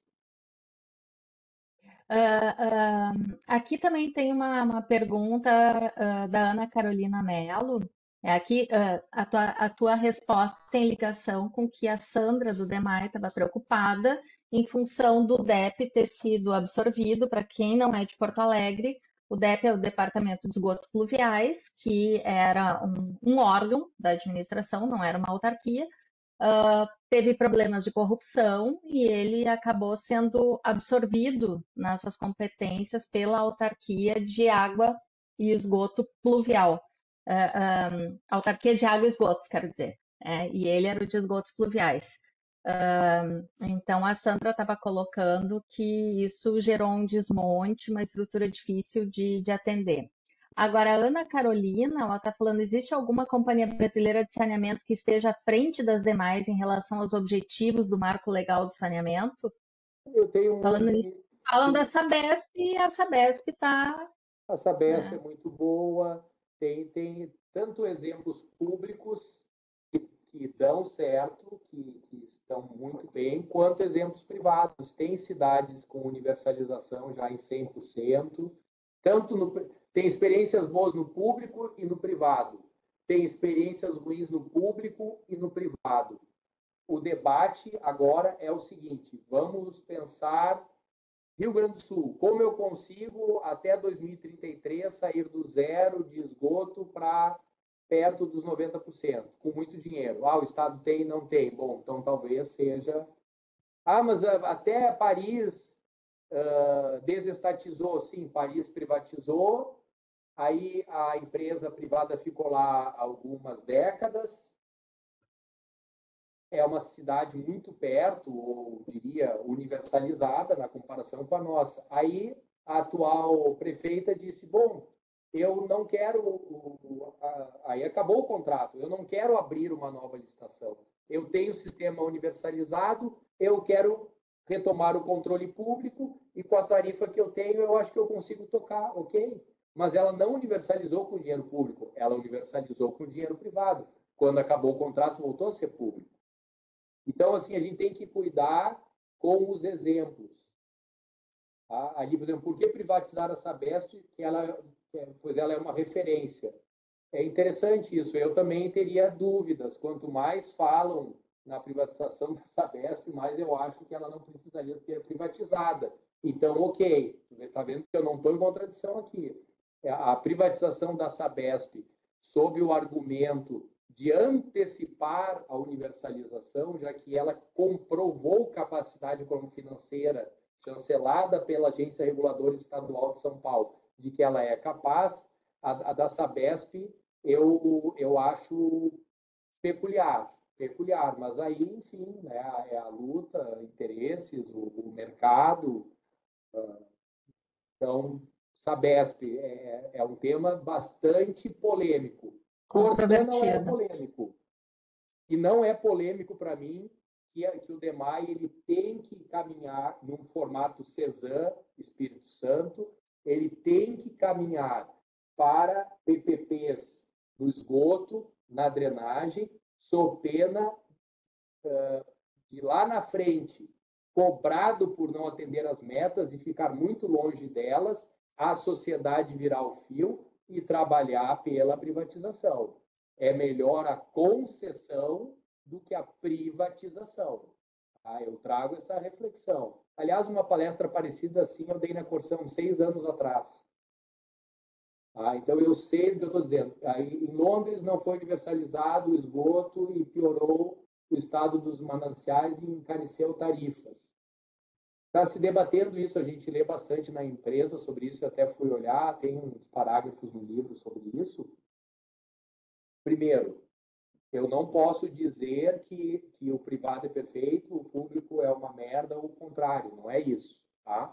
No caso de Londres, eu acho que por muitos anos houve uma evolução. Eu não posso imaginar que a universalização em Londres e em Porto Alegre, ou Rio Grande do Sul, é a mesma coisa.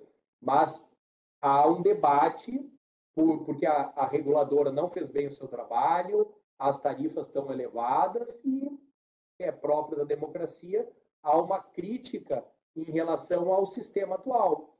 Há uma crítica. Né? Agora, se Londres vai voltar para o público ou não, quando a gente vai a Londres, pensa que a situação deles é melhor que a nossa. Então, cuidado com exemplos de Paris, Londres, Estados Unidos, porque cada um teve a sua história. Para mim é uma coisa muito simples, né? É muito simples. A cidade de Porto Alegre, de 1961 até aqui, tendo toda a liberdade para entregar 100% de coleta e tratamento de esgoto, não conseguiu. De 1961 até 2024. Eu acho que com dinheiro novo, agregando outras experiências, a chance de alcançar é maior. O meu raciocínio é esse. Mas a Sabesp ela é bem mais rica que o DEMAI. São Paulo não tem nem como comparar aquele mundo, né? E eu repito, eu estou dizendo isso, aí tem ali, o problema não seria...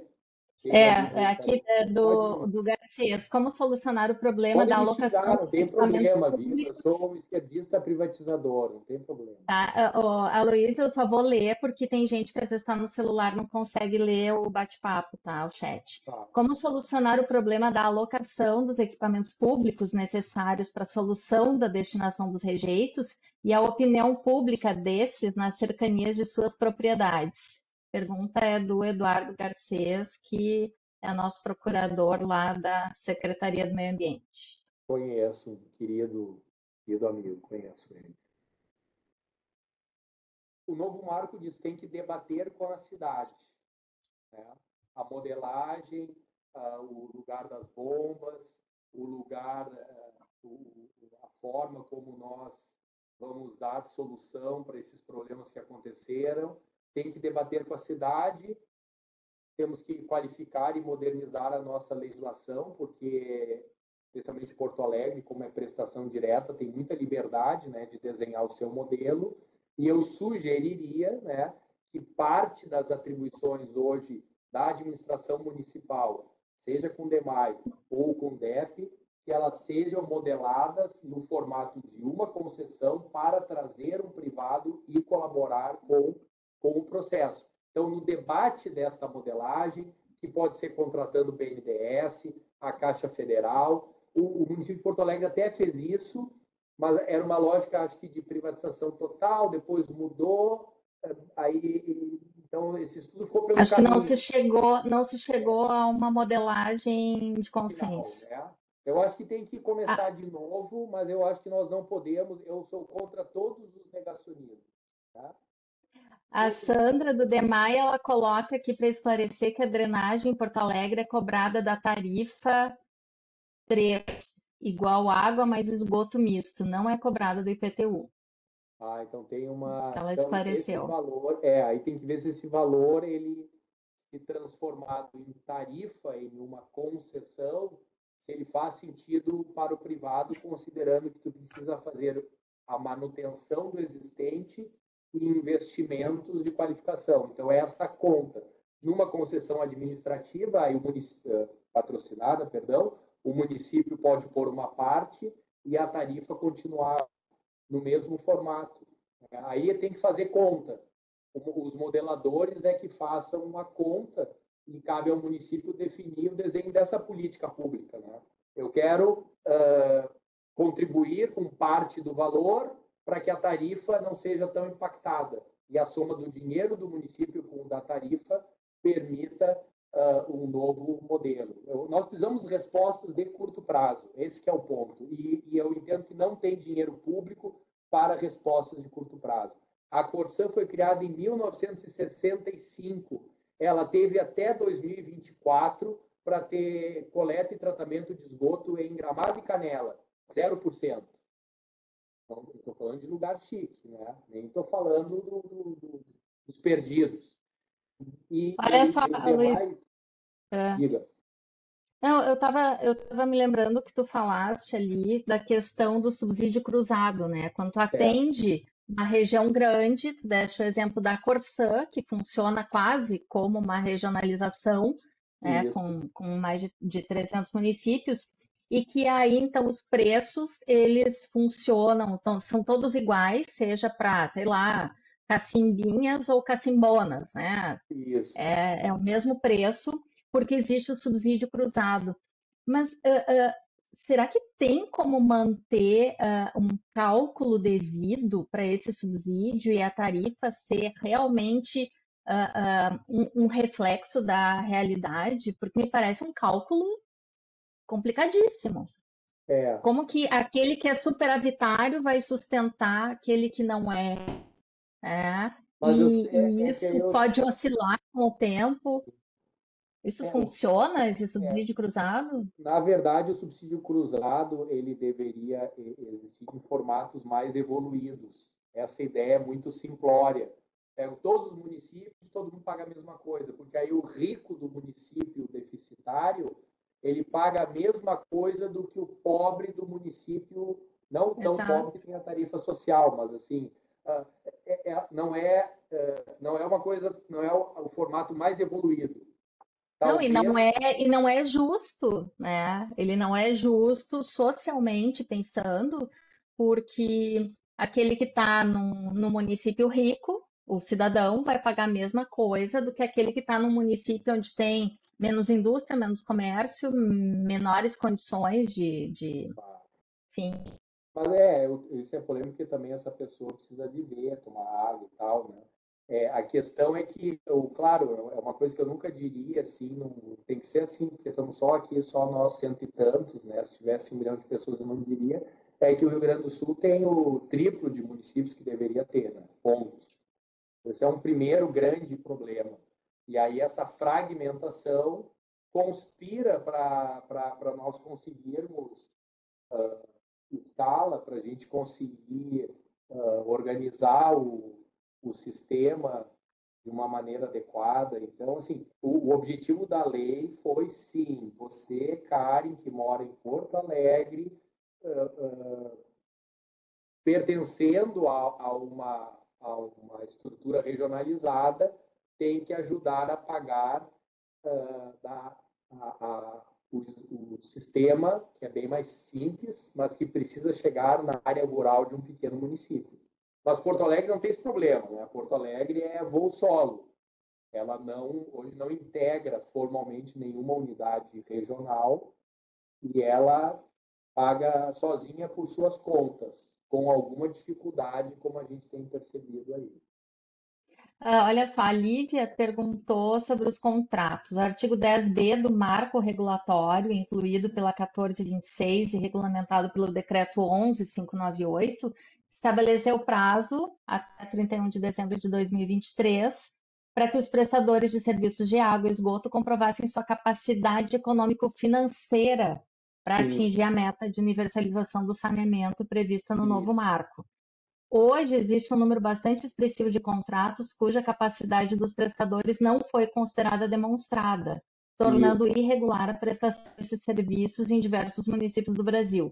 De que isso. forma as agências reguladoras podem sanar esse problema e qual é o impacto dessa situação para os investimentos e para a universalização pretendida? Certo. Bom, vou pegar primeiro o exemplo aqui da Corsã. Então, na medida em que ela formalmente seguiu o caminho da privatização, as companhias estaduais que seguiram formalmente o caminho da privatização, delas se presumia a capacidade econômico-financeira. Então, elas não precisavam nem comprovar, porque a ideia é que privatizando eu vou ter o recurso, né? Então, a Corsã não precisava. O DEMAI não está submetido a essa regra. Não se aplica ao DEMAI esta regra. Mas, como foi corretamente colocado aqui, várias Corsãs do Brasil, com outros nomes, porque não tinham como comprovar a capacidade financeira, ou não, ou nem tentaram, ou tentaram e não foi comprovado. Sem dúvida nenhuma, a rigor, esta companhia estadual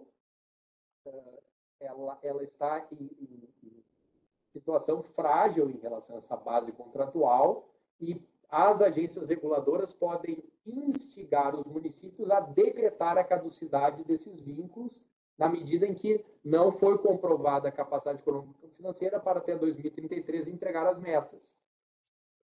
Essas companhias estaduais, elas, na verdade, num primeiro momento, apostaram que na saída do Bolsonaro, na entrada do Lula, que essas regras fossem flexibilizadas.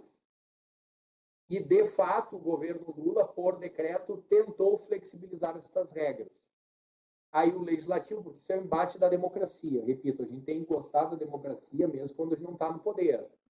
Nesse embate, o governo federal produziu decretos que ofereciam assim, uma espécie de zona de conforto e de sobrevivência para essas companhias que entraram num limbo. Né?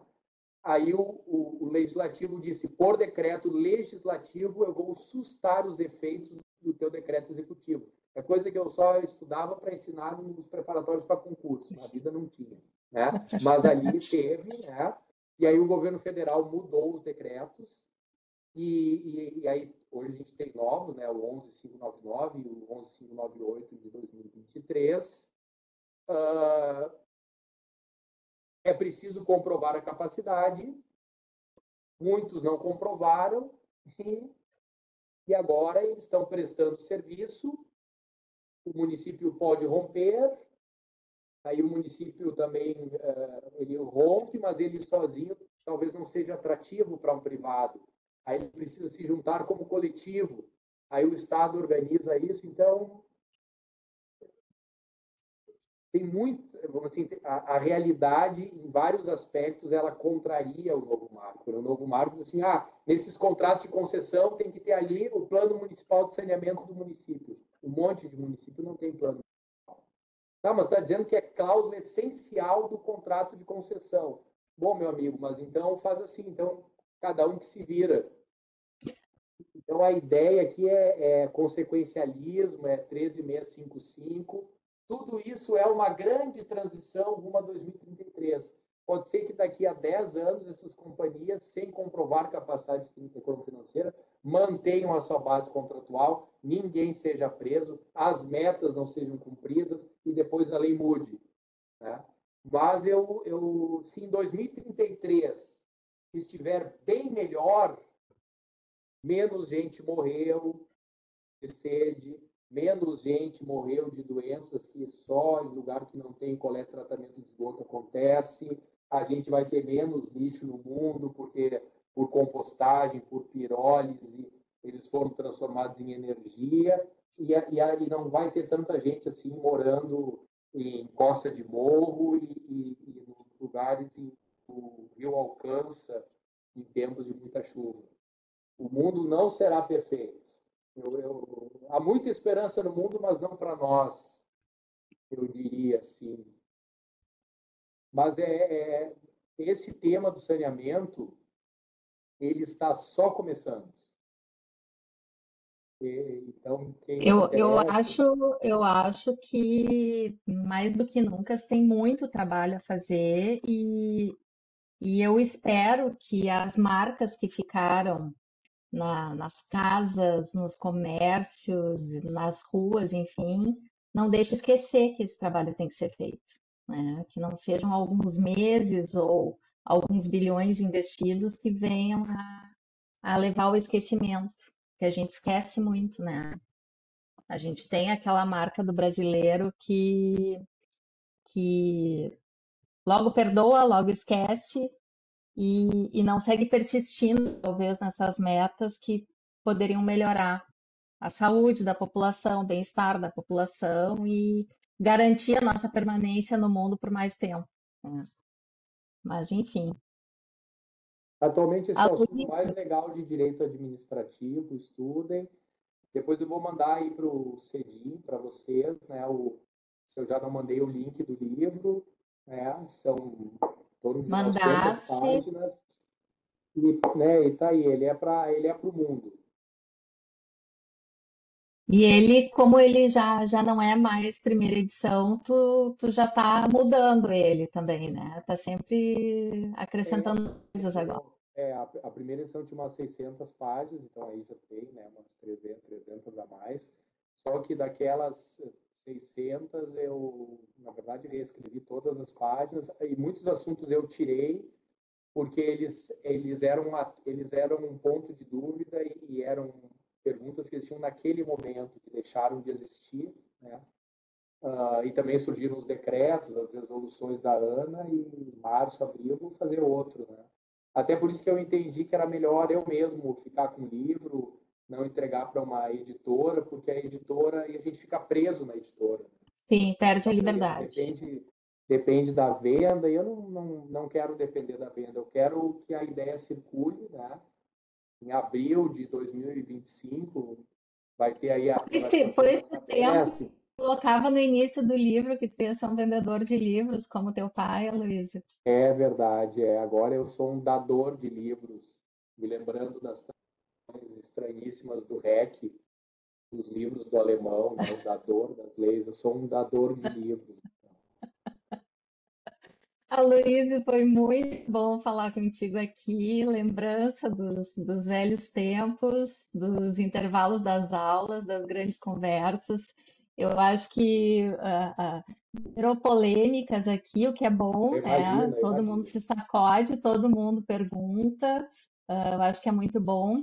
Até esqueci aqui de uma pergunta do Douglas. Podemos fazer uma última Claro, rapidinha tudo bem, aqui? Eu claro acho que que foi das sim. primeiras e ficou para trás aqui. Sim, Devido à ANA elaborar normas de referência para saneamento, se for elaborada uma norma por ente municipal contrária à diretriz da agência federal, mas mais eficiente ou protetiva, a norma municipal prevalece?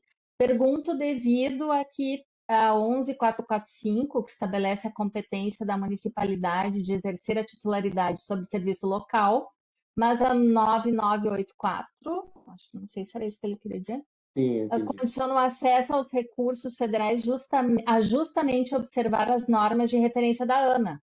Assim, na prática, basicamente, o município apenas observa o estabelecido pela ANA se não tiver boas condições financeiras, pois isso desrespeitaria o pacto federativo, mesmo que seja a competência da União as diretrizes para saneamento, também é o interesse local, se for mais protetiva.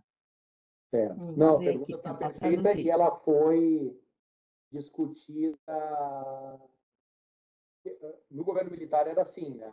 Ah, você não quer casar com a companhia estadual, demais, então te vira. Né? E aí é um jeito chique de dizer spending power, né? É o jeito de te pressionar a seguir um caminho. Com os militares era assim, ou você casa com a Corsã ou não tem recurso federal. Tá bem. Como é que é agora? Agora é parecido, é a mesma metodologia. Você, município, é o titular. As diretrizes da 11445 é igual para todos. Cabe à agência reguladora, no caso, se o DEMAI disser que é a AGERGS, cabe à agência reguladora produzir as normativas. Ela não está obrigada a cumprir, a seguir as regras da ANA. Não está obrigada. Bom, se ela não está obrigada, ela pode fazer as delas. Sim. Mas aí a possibilidade de acessar recursos federais reduz muito, muito, muito. Sim, é verdade. Bom, mas isso então é inconstitucional porque fere o Pacto Federativo. Isso foi muito discutido nas ADIs do saneamento. Foram 4 ADIs julgadas de uma vez só. Isso era um dos pontos discutidos nas 4 ADIs. Todos disseram isso. Essa obrigatoriedade para receber o dinheiro, seguir o que a Ana diz, fere a autonomia. Aí o que disse o Supremo foi 7, 8, 9, 10, 11, foi 6-3, uma coisa assim. Tá? Não me lembro agora de memória, mas era assim, é constitucional. Bom, é constitucional. Então, é Bom, constitucional. Luísio, A ideia é legítima, a ideia é boa, mas o Supremo diz que sim, pode. certo. Bom, Aloysio, obrigada. Tem vários aqui agradecendo. Então, como eu disse, eu acho que a gente deu uma sacudida, né? Foram feitas várias perguntas, bastante participação e foi uma alegria te ter aqui hoje. Então, espero que não seja a última vez que tu siga aí com esse livro, com essa abordagem, com esse assunto. A gente sabe que tu trabalhas, né, advogando, inclusive, para essas empresas, mas ao mesmo tempo tu tens essa expertise como professor e tu não esconde isso que muitas das coisas que tu coloca tem relação com essa experiência, né? Então, acho que fica bem claro para todos também de onde vem a experiência. Talvez se tu tivesse advogado somente dentro do DEMAI, traria outros elementos para a visão. E a proposta aqui é a gente trazer sempre visões diversas sobre temas também plurais, né? Para que cada um possa formar as suas convicções e a sua opinião sobre tudo, né? Porque senão a gente acaba fazendo uma história única e não permitindo que as pessoas questionem, né? Acho que é importante ouvir vários tipos de abordagens. Acho que isso é importante, e é importante permitir as perguntas, as críticas e as abordagens que se contraponham também. Exato. Não, e o fundamental é o seguinte: nós, ainda bem, contra a vontade de alguns, mas nós continuamos uma democracia. O caminho que eu falei pode mudar muito se a hegemonia política dentro do legislativo for alterada, e isso é construído pelo voto. E eu tenho a minha consciência muito tranquila em relação a isso. Então, esse é um ponto. A lei ela é fruto da disputa política, e a disputa política ela é diária. E cabe justamente a todos nós um engajamento, porque hoje... E também ler os sinais, né? Os sinais atuais estão preocupantes. Estão preocupantes. E a gente não pode negar a lei para não negar a democracia. E é importante a gente conhecer a lei para não dizer coisas assim que aí elas perdem credibilidade. Como eu disse, eu sei que é uma provocação, mas não fiquem bravos, eu sou uma pessoa super legal. Porque a água é pública, todo mundo sabe que a água é pública, está na Constituição, isso não muda. Não é porque o operador é privado que a água deixou de ser pública. Vamos atacar de outro jeito isso aí. Tá certo. Aloysio, muito obrigada. Pessoal que participou, que esteve aqui hoje, obrigada também. Preciso aqui também dizer a todos que estão ouvindo que a partir de 1º de julho, por uma determinação aqui do município, nós não poderemos encaminhar por e-mail, né, como sempre encaminhamos news, também nas redes sociais não poderemos encaminhar ou apresentar os nossos cards das palestras, porque todas as redes sociais da Procuradoria vão sair do ar. Então, nós estaremos sempre publicando os cards nas redes privadas dos servidores. Eu convido também aqueles que sempre participam a replicar, para que a gente sempre possa ter essa participação qualificada, e possamos, ainda que tenhamos um período eleitoral, ter essa participação qualificada, sempre com muita técnica e muito rigor, e para que todos tenham acesso fácil ao conhecimento, tá? Que esse é o grande propósito aqui desses momentos do CEDIM. Um grande abraço a todos e um bom dia de trabalho.